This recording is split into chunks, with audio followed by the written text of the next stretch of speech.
cuán hermosos son tus pies, eternamente y por siempre, cetro de justicia es tu reino, eternamente y por siempre.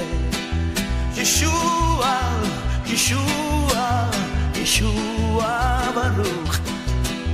Yeshua, Yeshua, Yeshua Baruch. Bienvenidos, que la gracia y la paz de Dios les acompañen. Le damos gracias a Dios que la familia de este canal está creciendo, así que le invitamos a que se suscriba para que reciba nuestro contenido bíblico de edificación para nuestras vidas. Y hoy vamos a estar compartiendo sobre la Biblia y el licor.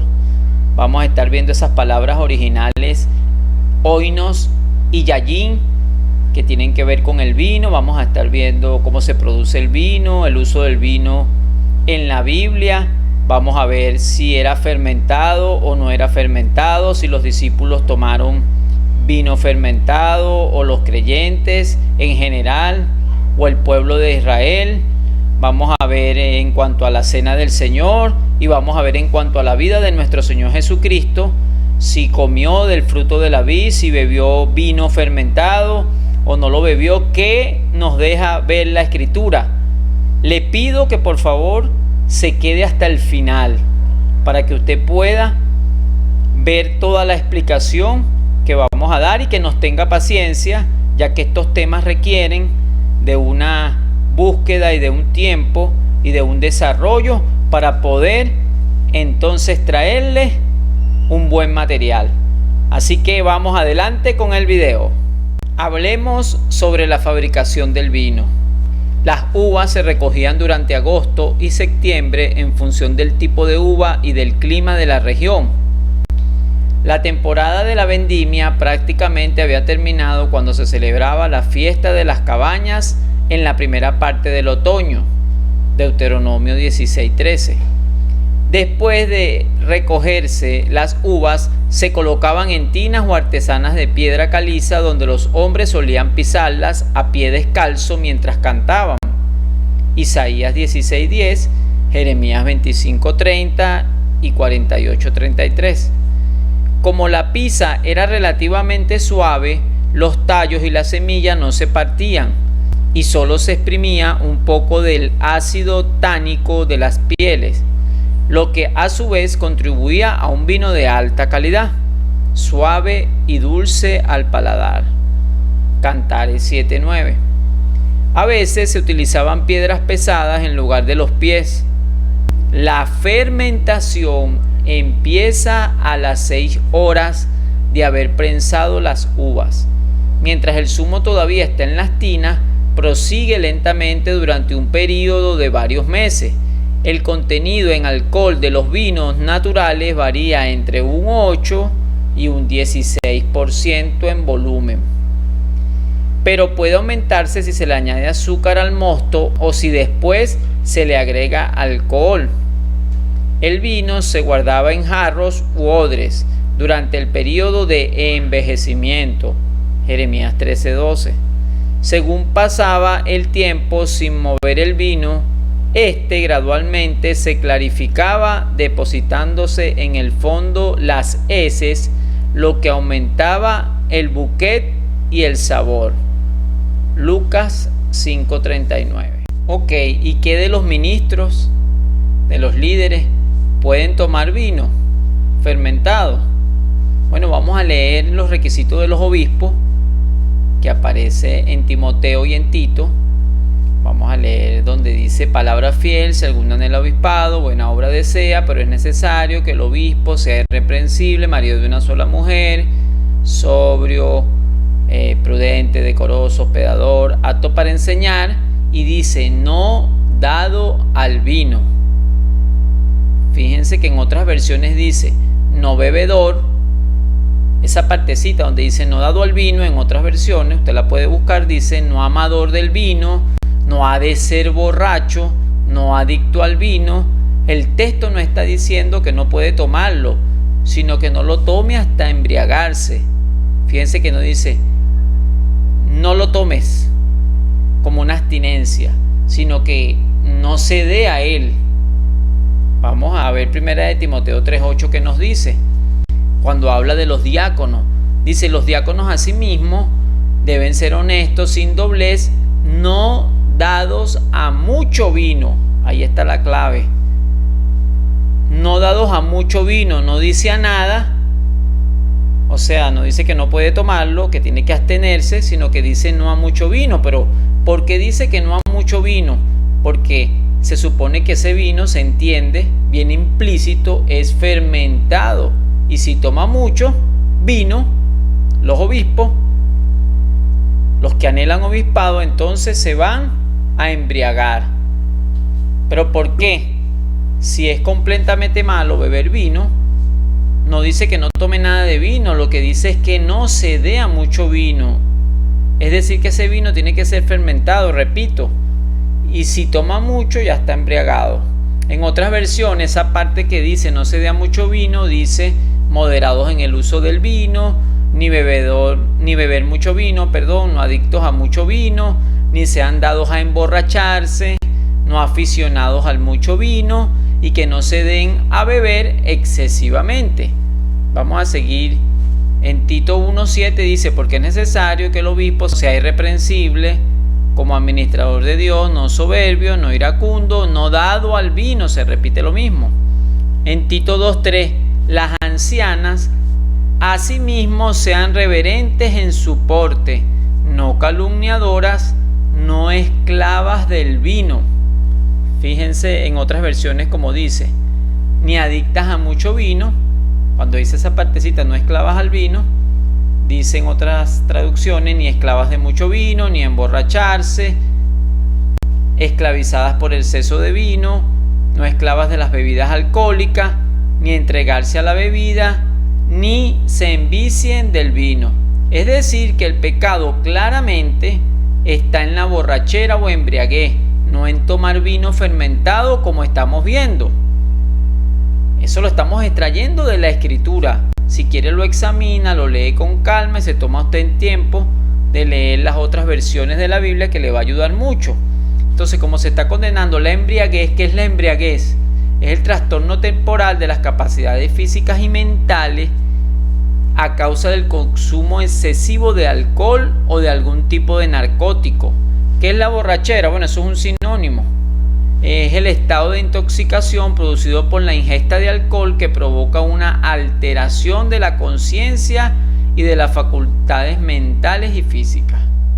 El vino en la Biblia es la traducción de varias palabras griegas y hebreas.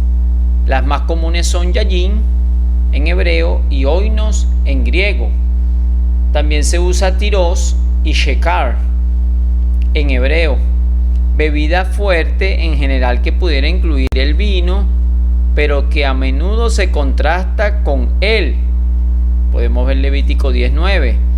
Y shequera o sequera y gleucos en griego. Algunos comentaristas han procurado sostener la hipótesis de que tirosh, traducido como mosto o vino nuevo, no era una bebida embriagante. Sin embargo, en Oseas 4:11 afirma que el tirosh, allá aparece esa palabra, dice quite el juicio. Además, el equivalente griego gleucos es la palabra que usaron los incrédulos en el día de Pentecostés cuando tildaron de borrachos a los apóstoles. Es decir, que los que sostienen que tirosh o gleucos es vino nuevo y no está fermentado, como estamos viendo en Oseas 4:11, dice que el tirosh, ahí aparece en el original, quita el juicio, y que cuando cayó el Pentecostés se usa la misma palabra, que estaban llenos de mosto o gleucos, es decir, que ellos sabían que esta bebida estaban fermentadas. No hay razón alguna para atribuir a este término en los otros pasajes ningún sentido distinto. El término griego oinos tiene el mismo sentido que yayin. Sin embargo, si ese adjetivo nuevo acompaña a oino, la expresión significa entonces mosto, fermentado o no. Pero estamos viendo que la fermentación comienza pronto. Bueno, hay exégetas que pretenden que esta expresión debería ser sinónima de bebida no fermentada. Se apoyan en el hecho de que en épocas tardías los judíos bebían yayin durante la Pascua, siendo que estaba absolutamente prohibido consumir levadura durante los 7 días de esta solemnidad. Pero este argumento es inválido porque los fermentos del vino no eran considerados levadura.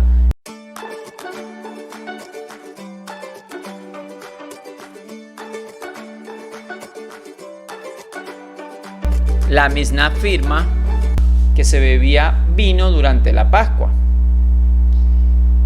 El consenso hoy es que toda referencia al vino en la Biblia indica una bebida fermentada.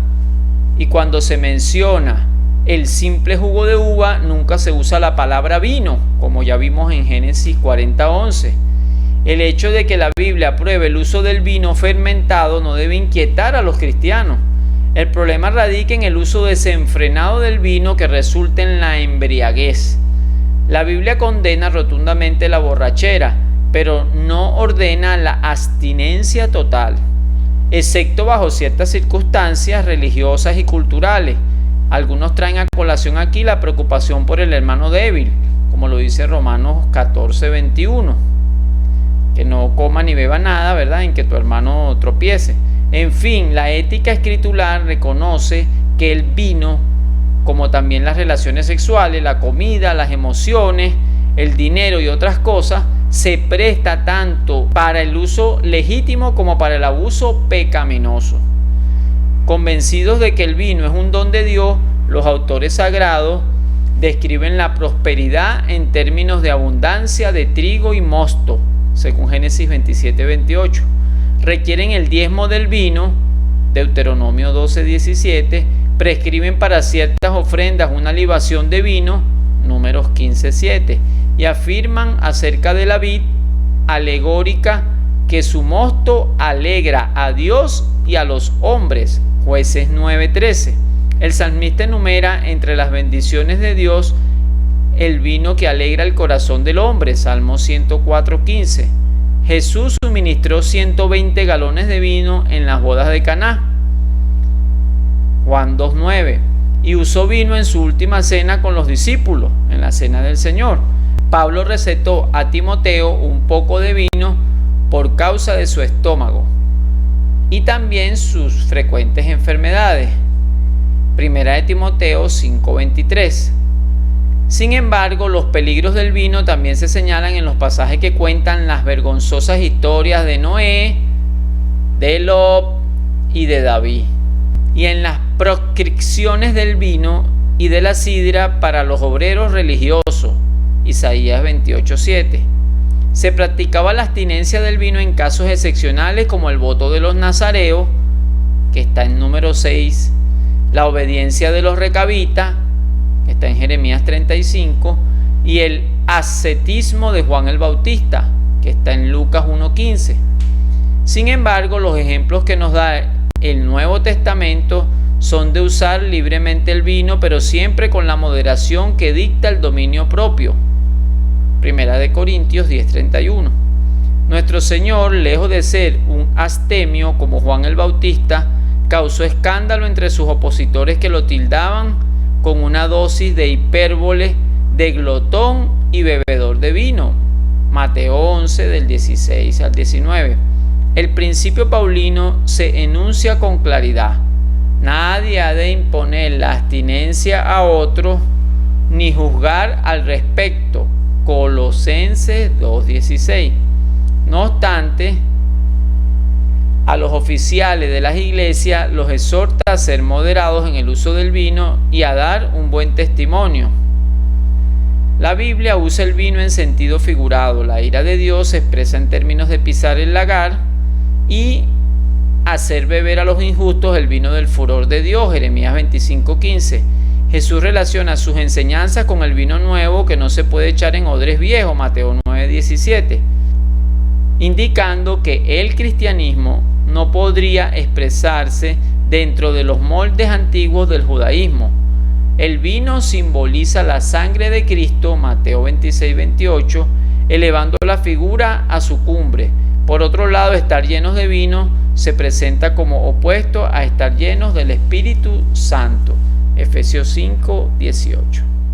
Ok, la Biblia enseña que tomaban bebidas fermentadas, no solamente la uva, la sidra, las almendras, las granadas, las manzanas y los dátiles.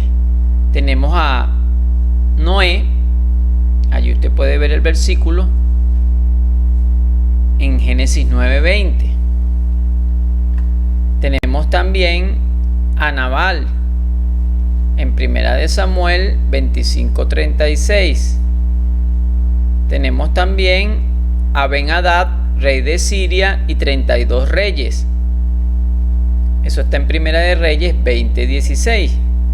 Los eruditos explican que el vino en la antigüedad tenía menor grado alcohólico que los vinos actuales, debido a que el proceso de destilación es inventado por los árabes posteriormente.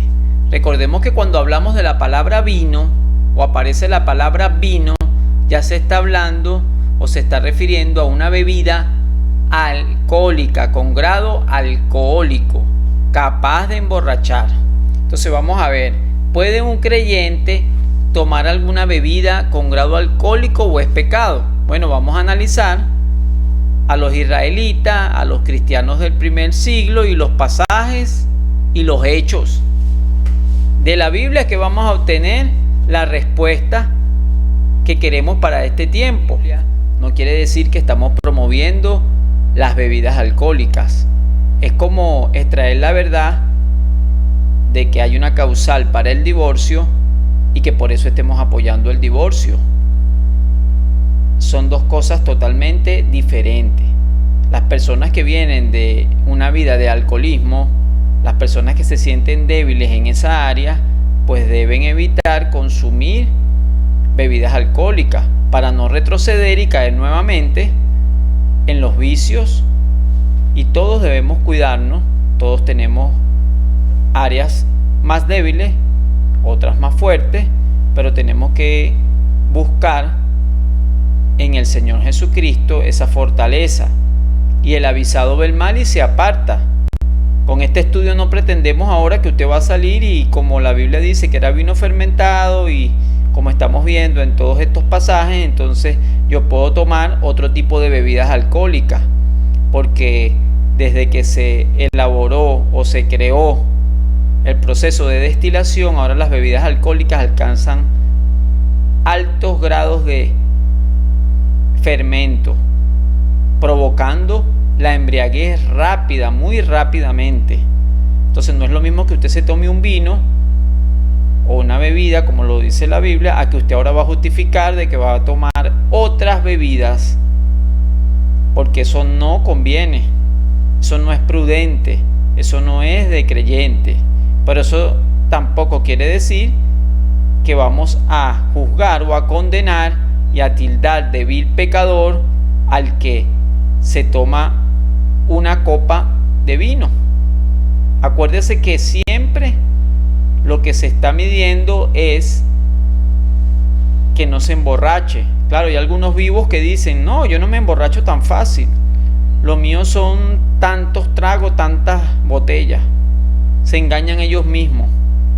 Al ratico están ebrios, y más si la bebida tiene alto grado de alcohol. Así que vamos a proseguir con este estudio. Quería hacer esta pequeña pausa o nota para que no se confundan en cuanto a que estábamos queriendo justificar las bebidas alcohólicas, la borrachera, ni el consumo de alcohol. Todo lo que se puede evitar es mejor. Pero vemos que en la Escritura era normal que el pueblo de Israel y que la iglesia primitiva en su entorno contaran con el vino fermentado. Les recuerdo una vez más, el vino que se exprime directamente en las copas, como lo vimos en el versículo de Génesis, cuando a Faraón, ya ese proceso, después de que se prensan las uvas, ya a partir de las 6 horas, 8 horas, ya eso comenzó a tener un grado alcohólico, y va de menos a más, pero lo tiene. ya lo tiene. Seguimos adelante. Daremos un texto más donde vemos que lo que se condena es el abuso del licor. En Proverbios 23 dice: ¿para quién será el ay? ¿Para quién será el dolor? ¿Para quién las rencillas? ¿Para quién las heridas? Etcétera, etcétera, etcétera. En el versículo 30 dice, del capítulo 23, para los que se detienen mucho en el vino. Ahí vemos que lo podían tomar, mas no podían detenerse o no debían detenerse, porque detenerse habla de embriaguez, porque toman y toman y toman y el grado alcohólico hace su efecto. Por eso vemos esa palabra en otras versiones, dice: los que se la pasan con el vino, los que no sueltan la botella, de quien se alarga en el vino, aquellos que pasan tiempo en el vino, el que se la pasa bebiendo vino, el que pasa muchas horas en las tabernas, el que vive pegado a la botella de vino, para los que se entretienen con el vino y para los que se eternizan con el vino. Esto es lo que dicen las diferentes versiones en cuanto a este texto 23:30 del libro de los Proverbios. Algunos dicen que Jesús nunca tomó vino, ni comió del fruto de la vid, pero vemos que eso era para ciertos casos especiales. Cuando se le aparece el ángel a Elizabeth, la mamá de Juan el Bautista, allí nosotros vemos que le dice que no va a tomar vino ni sidra, porque se cree, según el texto de Lucas 1:15, que Juan el Bautista era nazareo, según número 6, ahí está el voto de los nazareos. Pero cuando el mismo ángel se le presenta a María, la madre de Jesús, no le dice que no va a tomar vino ni sidra. No es lo mismo. Pero bueno, vamos a demostrar desde esto tan básico que solo se entiende leyendo, de que Jesús no solo comió del fruto de la vid, sino que tomó vino. Nos queda por demostrar si ese vino era fermentado o no. ¿Qué pista nos da la Biblia? Que es lo que queremos saber. Bueno, cuando llevaron a Cristo al Gólgota, los soldados le dieron a beber vinagre mezclado con hiel, pero después de haberlo probado, él no quiso beberlo, según Mateo 27:34. La palabra griega que se traduce como hiel es un término general que se refiere a algo amargo. El Evangelio de Marcos especifica que la mirra estaba mezclada con vino. La mirra es una resina amarga que se ponía en el vino con el fin de calmar a una persona. En el siglo I se pensaba que tenía propiedades narcóticas. Los soldados no pretendían drogar a la víctima como un acto de misericordia. No les importaba si ésta sufría o no. La droga simplemente facilitaba la tarea, porque sería difícil clavar las extremidades de alguien si esa persona no estuviera hasta cierto punto drogada. Pero Cristo rehusó beber la mezcla de droga. No quería que ninguno de sus sentidos estuviese insensible. Se comprometió a sufrir todo el dolor de la cruz. Vemos dónde estaba profetizado esto, en el Salmo 69:21. Ahí ustedes lo pueden ver, dice: también me dieron hiel como alimento y en mi sed me dieron a beber vinagre. Pero algo hermoso es que vemos la fidelidad del Señor Jesucristo al cumplir sus promesas. Por eso allá en el libro de Apocalipsis dice que Él es fiel y verdadero.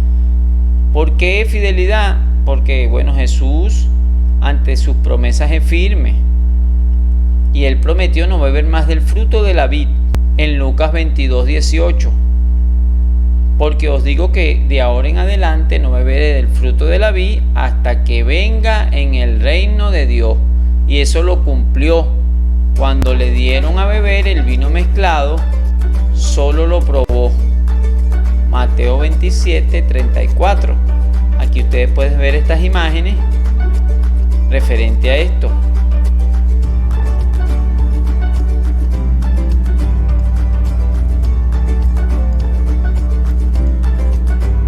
Vayamos al capítulo 2 del Evangelio de Juan, cuando Jesús asiste a las bodas de Caná. Vea que eran varias bodas, dice bodas en plural. Allí es donde él hace la primera señal de convertir el agua en vino. Vemos que aparece el maestresala, usted conoce la historia. Vamos a estar viendo unos puntos interesantes. Vemos que después que esto ocurre, que se convierte el agua en vino, y el maestresala, no sabiendo de dónde había salido el vino, fue y llamó al esposo y allí le dijo: todo hombre sirve primero el buen vino, y cuando ya han bebido mucho, entonces el inferior, mas tú has reservado el buen vino hasta ahora. Para demostrar que los 120 galones de vino que Jesús convirtió en las bodas de Caná era fermentado, tenemos que analizar algunas cosas. Era costumbre tomar vino en las celebraciones. Por lo menos tenemos en Primera de Crónicas 12:39, cuando el rey David fue proclamado rey. Ese buen vino era el mejor vino fermentado. Cuando el maestresala dice: ha reservado el mejor vino, el buen vino, se refiere al mejor vino fermentado que se ofrecía siempre como costumbre en las bodas, que duraba hasta una semana las bodas.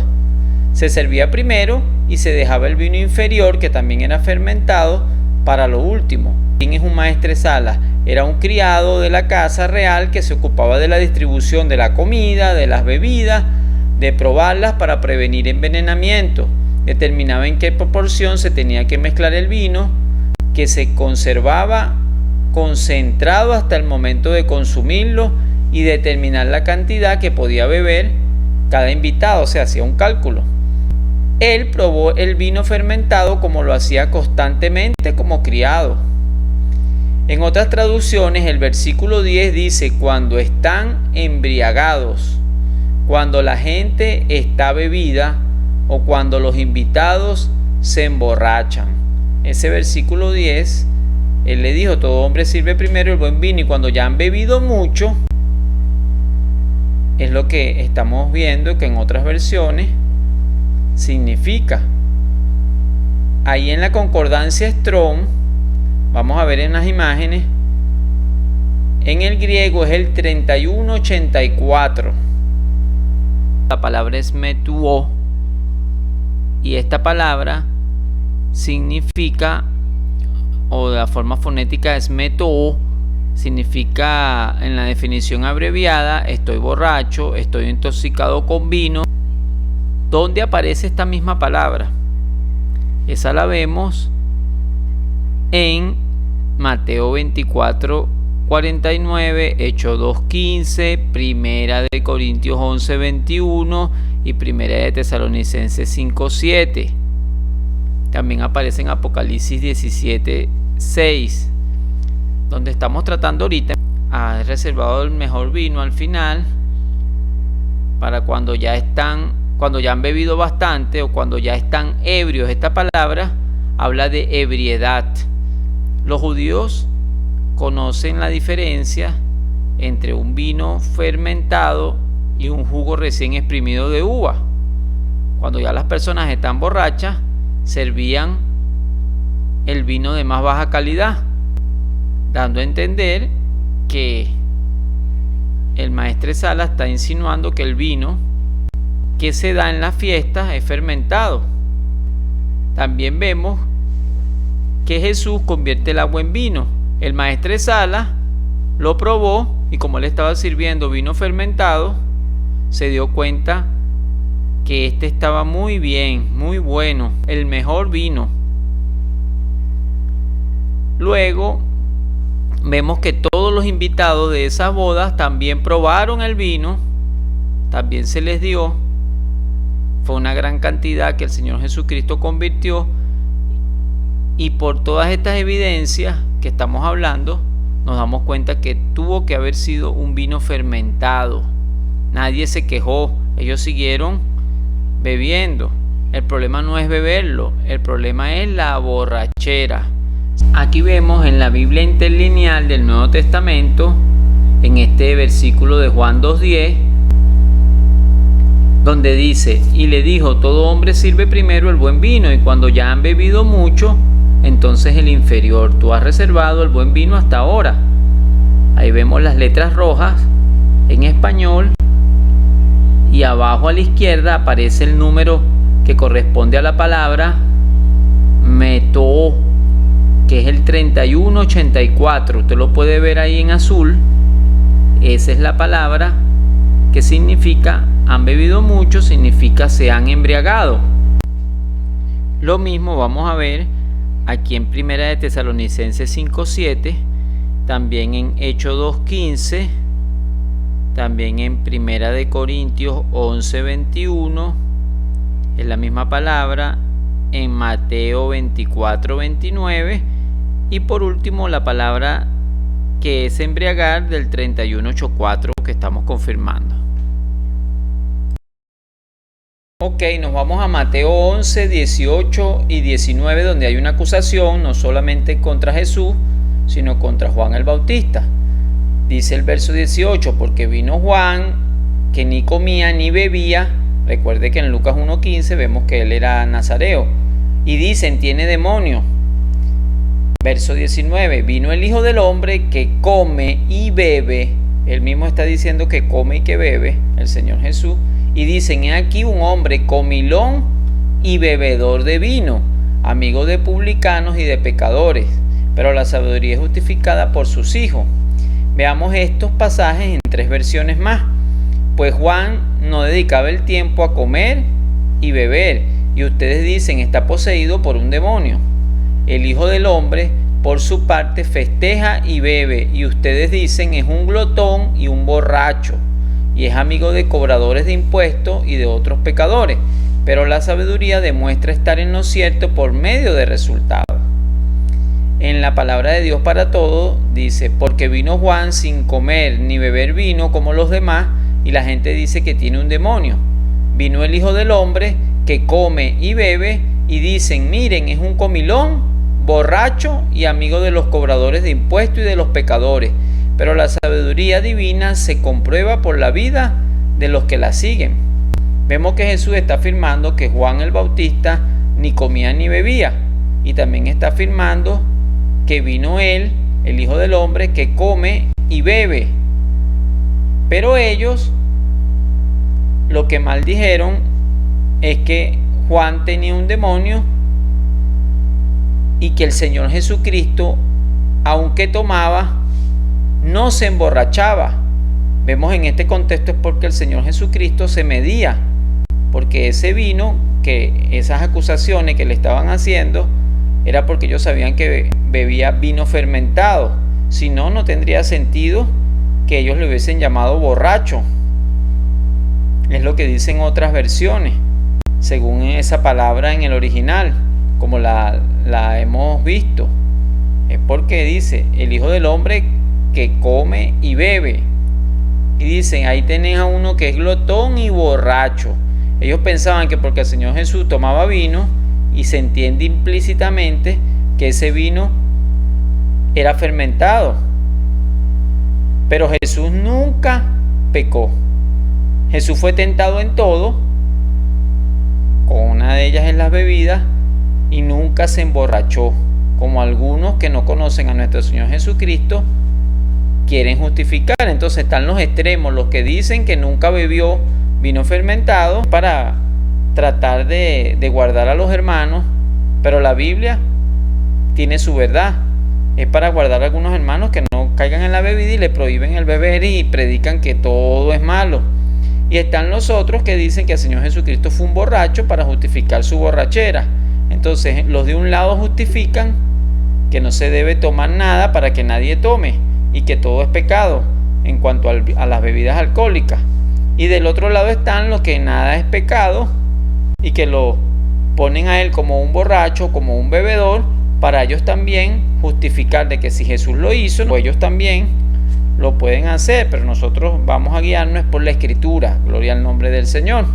También confirmamos esto de que es con vino fermentado, cuando en Proverbios 23:20 dice, no estés con los bebedores de vino ni con los comilones de carne. En Deuteronomio 21:20 dice, y dirán a los ancianos de la ciudad, este nuestro hijo es contumaz y rebelde, no oye nuestra voz, es glotón y borracho. Generalmente las personas que comen mucho, que también es una falta, dice que su Dios es su vientre, asocian a la borrachera también. Gente que usted ve que comen mucho y beben mucho. Ok, vamos a ver ahora en 1 Corintios 11, cuando nos habla de la cena del Señor, la institución, ¿verdad?, de esta cena, cuando nos habla de tomando la cena indignamente, pero vamos a tomar en cuenta es cuando se habla de abusos en la cena del Señor y especifica que es la cena del Señor. Dice así, lo voy a leer: pero al anunciaros esto que sigue, no os alabo, porque no os congregáis para lo mejor, sino para lo peor. Pues en primer lugar, cuando os reunís como iglesia, oigo que hay entre vosotros divisiones, y en parte lo creo, porque es preciso que entre vosotros haya disensiones, para que se hagan manifiestas entre vosotros los que son aprobados. Cuando pues, versículo 20, os reunís vosotros, esto no es comer la cena del Señor, porque al comer cada uno se adelanta a tomar su propia cena, y uno tiene hambre y otro se embriaga.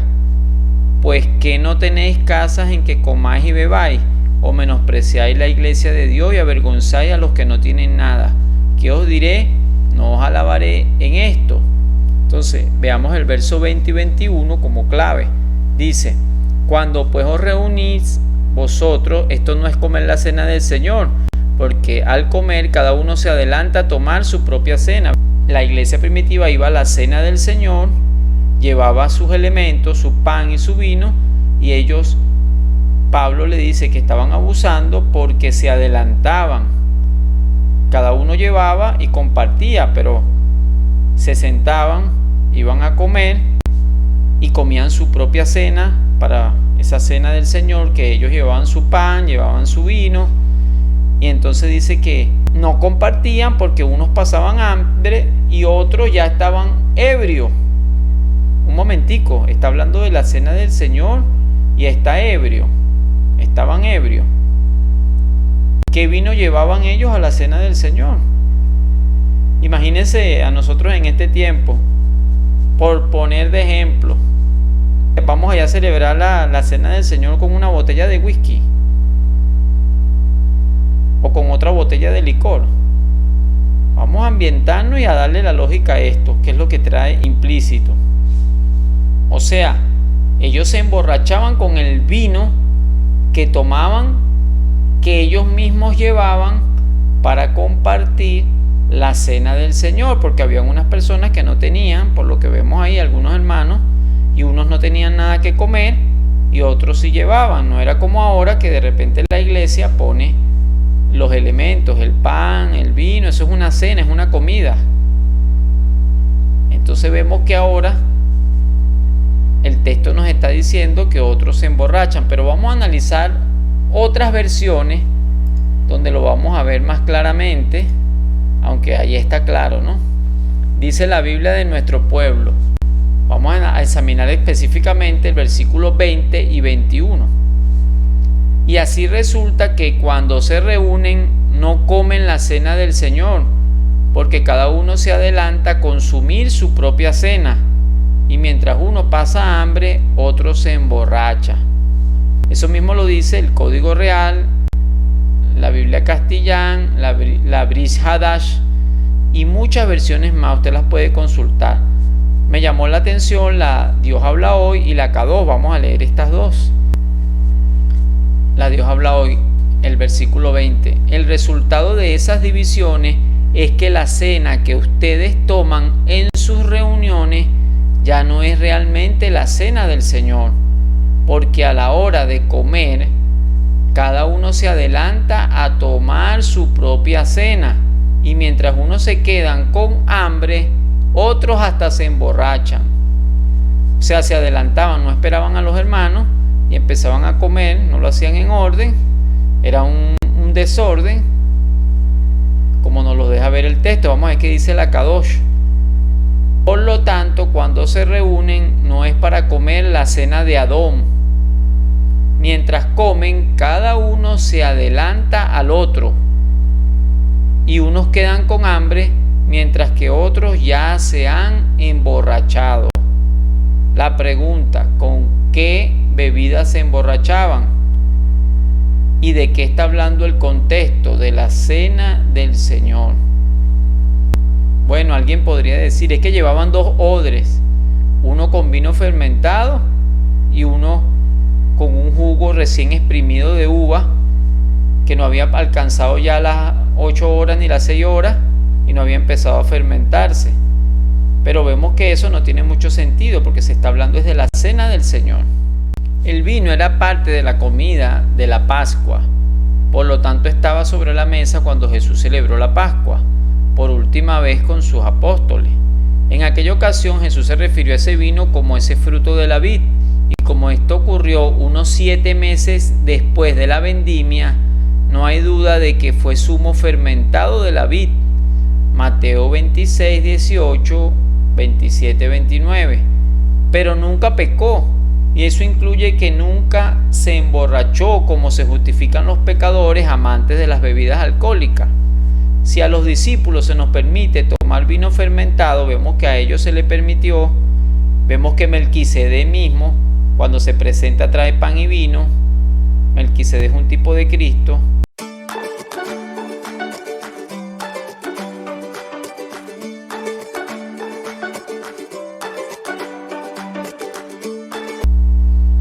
A nosotros, a los discípulos de Jesús, se les permite tomar el vino fermentado, como todos estos pasajes nos dejan ver, pero se nos ha ordenado no embriagarnos con ese vino, o no hacer tropezar a otros y que nadie nos juzgue. Cuanto más Jesús, que es Dios, podría tomarlo y perfectamente controlarlo, como lo hizo con todas las tentaciones, pero sin pecar. Son tus pies, eternamente y por siempre, cetro de justicia es tu reino.